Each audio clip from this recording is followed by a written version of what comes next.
Did you know dieting is one of the worst things you can do if you're trying to lose weight? I live by 5 habits that have helped me lose weight and keep it off. The best part is, if you stick to these habits, getting to your goal weight and maintaining it becomes automatic. So in this video, I'll show you what those 5 habits are, how you can use them to start losing weight faster without starving yourself, and how sticking to these habits will not only help you lose weight, but will actually make it feel easy. But first, we need to know why diets are ruining your chances of getting lean. Because without knowing that, you'll end up making the same mistakes with these habits. Most diets go for extreme results in a short amount of time. This means that people have to cut calories at an extreme level, and this is exactly why people go on a diet over and over, and somehow it's viewed as success even though it only gets temporary results. Quick drops in weight followed by a gain is known as yo-yo dieting, and we want to stay as far away from that as possible. What you want to see is a gradual, steady drop over time, which you'll want to shoot for about 1 pound a week. As we go through these 5 habits, know that you do not have to implement all of them starting tomorrow. That would be extreme, and we want to avoid extremes. Instead, pick 1 or 2 habits and start making them a part of your routine, then add in the others over the next 30 days or so. This is a lifestyle shift, not a diet. Now that you know why diets suck, let's talk about habit number 1. It's one of the most powerful and the one I recommend you put to action first. The easiest way to screw up your nutrition plan is by having your favorite delectables, your sweet and savory morsels sitting about the house, tempting you at every glance. Keep them away, as in not in the house. We only have so much willpower, and it is 100% certain it will run out and you will crush those cookies, chips, ice cream, or whatever floats your boat, cuts your mustard, or teeters your totter. You dig? But this doesn't mean you can't ever have them. Cutting out what you enjoy will crush your spirit and lead to quitting and likely binging. But don't worry, there is an easy fix for this. Find substitutes that are healthier and satisfy your craving. Here are a couple examples I use. I love chips, but chips can destroy your calorie deficit, the key to weight loss, faster than a toupee in a hurricane. So I replace them with a 100-calorie bag of microwave popcorn. This satisfies my salty craving and provides more volume to fill me up. It's under 100 calories because not all the kernels pop, and I enjoy it. I also love me some ice cream, but it's so easy to overdo it. So I stay away from pints of ice cream and opt for an ice cream sandwich instead. I do this for a couple reasons. First, a serving size in a pint of ice cream is obnoxiously small, which pretty much guarantees that you'll eat more than you wanted to, and if you're like me, probably polish off the whole stinking thing. Second, a whole ice cream sandwich is 1 serving. So if it's 210 calories, you eat 550, you eat 210 calories and then it's gone. No willpower needed to put the spoon down, replace the lid, and stick it back in the freezer. If you don't develop the next habit, it will literally guarantee lower performance in every aspect of your life. To make matters even worse, people relying on coffee, energy drinks, and any other forms of caffeine are often making this issue far worse. The good news is, it's super easy to fix. Like, you can start it right now. But first, you need to hear these quick facts. The human body is made up of 60% water. The brain and heart consist of 73% water, the lungs 83%, skin 64%, and muscles and kidneys 79% water. You can live without food for around 3 weeks, but without water, only 3 days. Based on those numbers, you can imagine how fast your physical and mental performance can deteriorate as you become dehydrated. They say if you wait to drink until you're thirsty, you're already dehydrated. So make it a habit of sipping on water throughout your day.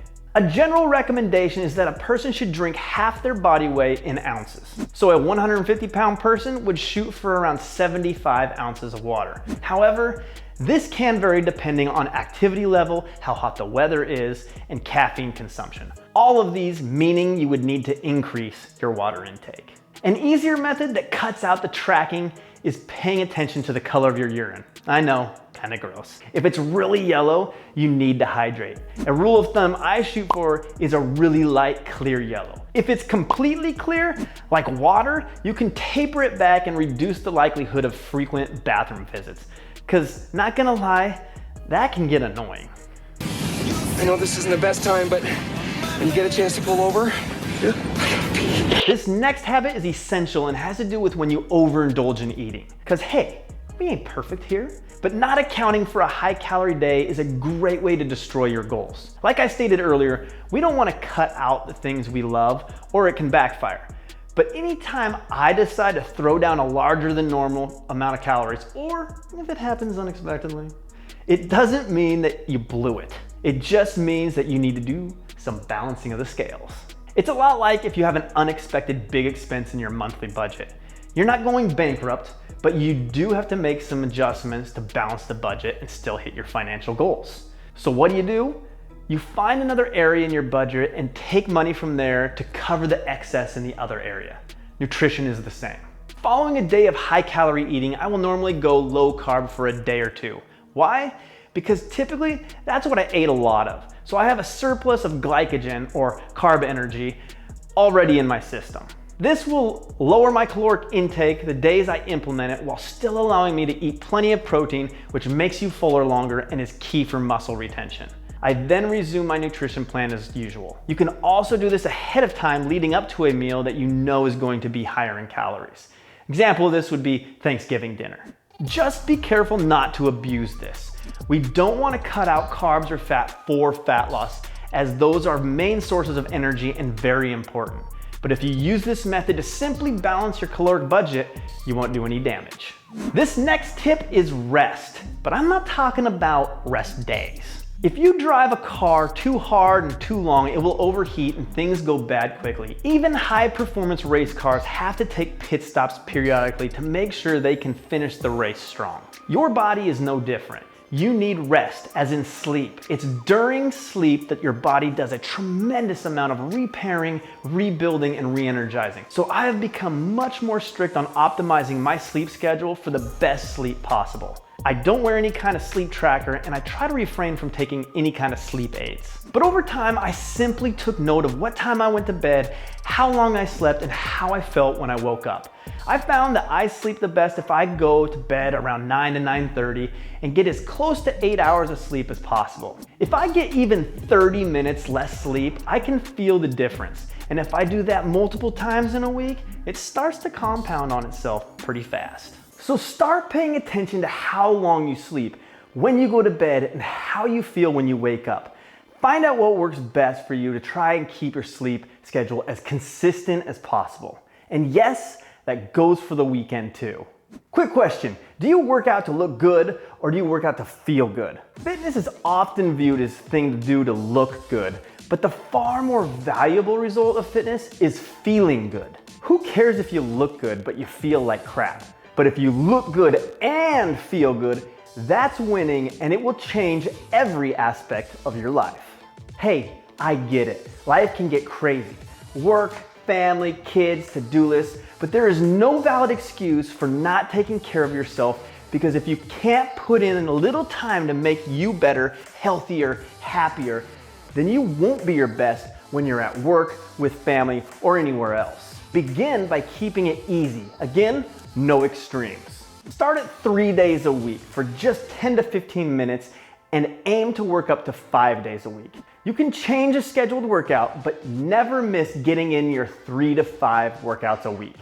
And know this, you won't always feel like working out. I don't.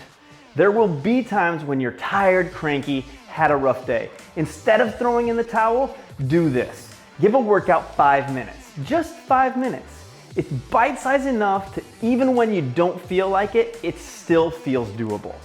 What I've found is there is magic in those 5 minutes. No matter how tired I'm feeling, no matter how bad the day was, within those 5 minutes, I tend to always come back to life. My energy is resurrected and my mood is lifted, and that 5 minutes almost always turns into a full-on 20 to 45 minutes of an awesome workout. And I can say I've never regretted one workout. Worst case scenario, you do the 5 minutes and call it a day. You still got 5 minutes of movement in you wouldn't have otherwise.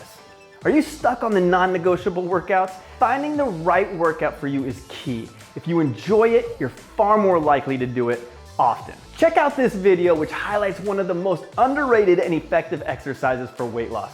And some say it's the most fun you can have on 2 legs. True story.